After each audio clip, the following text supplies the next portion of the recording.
नमस्कार मित्रांनो, आपल्या यूट्यूब चॅनलमध्ये आपलं सहर्ष स्वागत.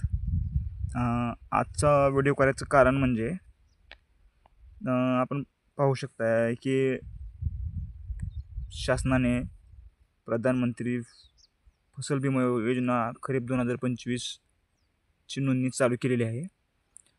कालच्या 1 तारखेपासून योजना ही चालू झालेली आहे. खरं तर पीक विमा ही योजना ही शेतकऱ्यांसाठी असून त्याचा फायदा मात्र विमा कंपन्यांना कोट्यवधी रुपयांचा होत आहे. वेगवेगळे निकष लावून शेतकऱ्यांना अत्यल्प प्रमाणात विमा मिळतोय, पण सरकारला याची काही देणेघेणे नाही. खरीप पीक विमा योजना 2025 यावर्षी 1 जुलैपासून नोंदणी करायला सुरुवात झालेली आहे. या विम्याविषयी संपूर्ण माहिती आपण या व्हिडिओमध्ये येणार आहोत. त्यामुळे हा व्हिडिओ शेवटपर्यंत पहा व चॅनलला सबस्क्राईब करा. खरं तर नैसर्गिक आपत्ती, कीड, रोगराई व पावसाने पिकांचे नुकसान झाल्यास विमा भरला जातो व नुकसान झाल्यास विमा कंपनी आपल्या शेतकऱ्यांना भरपाई देत असते. पण BBC या न्यूजनुसार सध्या तरी विमा कंपन्या अधिकाधिक फायदा होताना दिसतो त्या कंपन्यांना. खरं तर विमा भरल्यावर आपल्या पिकांचे नुकसान झाल्यास आपल्याला शेतकऱ्यांना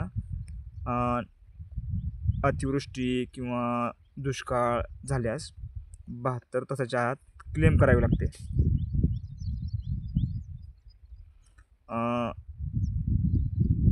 क्लेम केल्यानंतर कंपनी आपल्याकडे पंचनाम्याला येत असते. पण ग्रामीण भागात सर्व शेतकऱ्याकडे अँड्रॉईड मोबाईल नसल्याअभावी काही शेतकरी क्लेम करण्यापासून वंचित राहतात.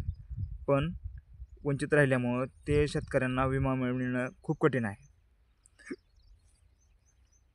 त्यामुळे शेतकऱ्यांना माझी नम्र विनंती आहे, कालच्या 1 जुलैपासून विमा भरण्यास सुरुवात झालेली आहे. तर 31 जुलै ही विमा भरण्याची शेवटची तारीख असून 31 शेवटची तारखेची वाट न बघता आपल्या पिकाचे नुकसान होईल न होईल तरी पण आपल्या पिकाचा विमा भरून घ्यायचा आहे. जवळच्या CSC सेंटरमध्ये जाऊन आपले Aadhaar card, bank passbook, mobile number आणि ॲग्रिस्टॅक फार्मर ID 7/8 हे घेऊन CSC सेंटरमध्ये जाऊन आपल्याला लवकरात लवकर विमा भरायचा आहे. आपल्या धाराशिव जिल्ह्यासाठी ICICI लॅम्बर्ड ही कंपनी शासनाने यावर्षी ठरवलेली आहे.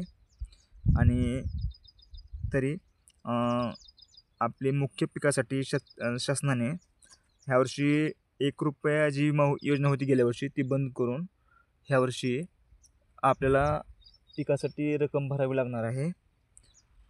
प्रामुख्याने सोयाबीन या पिकासाठी आपल्याला हेक्टरी ₹1160 एवढी रक्कम भरावी लागणार आहे.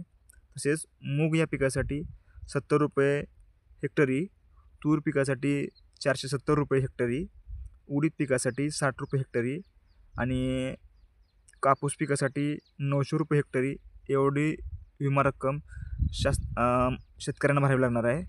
आणि उर्वरित रक्कम केंद्र शासन आणि राज्य शासन यांच्याकडून विमा कंपनीला दिली जाणार आहे. त्यामुळे लवकरात लवकर विमा भरावा व आपल्या पिकाचं विमा उतरून घ्यावा, कारण भविष्यात शेतकऱ्यांना नुकसान झाल्यास आपल्याला भरपाई मिळणार आहे. त्यामुळे लवकरात लवकर शेतकऱ्यांनी विमा भरून घ्यावा. अशा प्रकारच्या नवनवीन व्हिडिओसाठी आपल्या चॅनलला नक्कीच सबस्क्राईब करा. चॅनलचे व्हिडिओ डेली पहा, लाईक करा, शेअर करा. धन्यवाद.